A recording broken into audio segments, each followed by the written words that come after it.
Hi, this is Hot Mic and I'm Nidhi Razdan.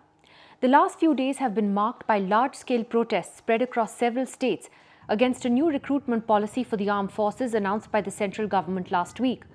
Called the Agnipath scheme, the government says it will create a more modern, younger and robust force. But in a country where joblessness is a huge issue, where aspirants look for jobs that give them security, the key features of this new policy have come as a shock. First, the key features themselves. Agnipath, or the Tour of Duty scheme, proposes the recruitment of Jawans on a contractual basis for a 4-year period. It's followed by compulsory retirement for most of them without gratuity and pension benefits. The new recruitment plan aims to cut down the government's massive salary and pension bills and free up funds for arms procurement, which is much needed. About 45,000 people between the ages of 17.5 and 21 years will be inducted into the services for a 4-year tenure. During this period, they will be paid a monthly salary of between 30 and 40,000 rupees plus allowances as well. They'll also be entitled to medical and insurance benefits for their tenure. After 4 years, only 25% of these soldiers will be retained and they will go on to serve for a full 15 years in non-officer ranks. The remaining will exit the services with a severance package of between 11 and 12 lakhs, but they will not be eligible for pension benefits.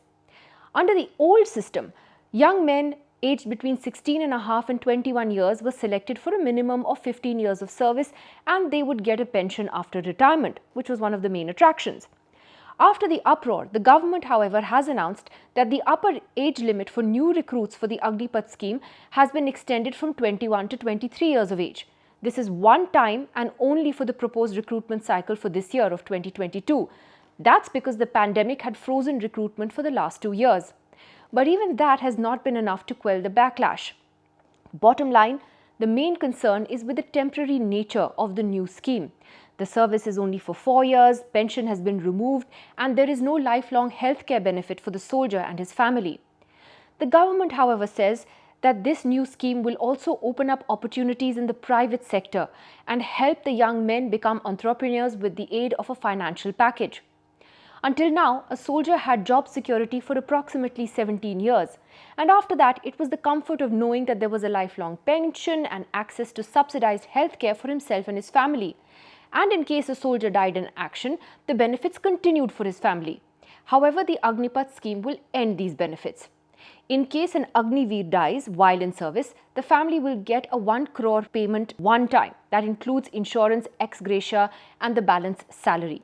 These benefits, however, will continue for those who become part of the armed forces after the 4-year period. So it's those 25% that are actually recruited for longer. So what is the government saying about the backlash? Well, for one thing, the Union Home Ministry has announced that these Jawans, upon completion of 4 years of service under the scheme, will get priority in recruitment for the Central Armed Police Forces and the Assam Rifles. The Defence Ministry has also said it's reserving 10% of posts in the Coast Guard as well as Defence PSUs for Agniveers.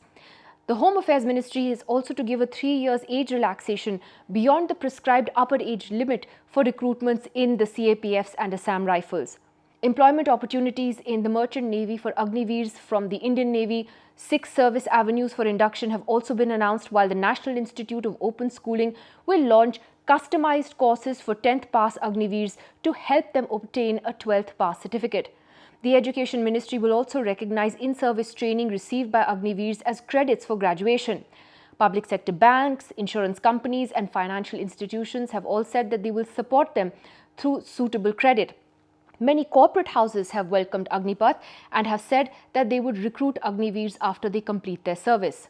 Meanwhile, the chief ministers of BJP-ruled states like Uttar Pradesh, Madhya Pradesh and Assam have said that Agniveers will be given preference in police recruitment after their 4-year tenure is over. So how will the scheme actually benefit the armed forces and the recruits themselves? Well, the average age in the armed forces today is 32 and that will go down to 26 in 6 to 7 years' time.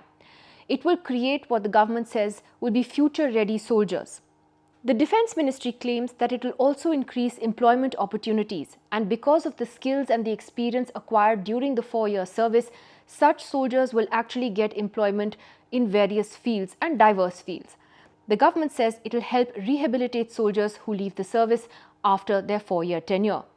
They will be provided with skill certificates and bridge courses. The impetus will be to create entrepreneurs as well.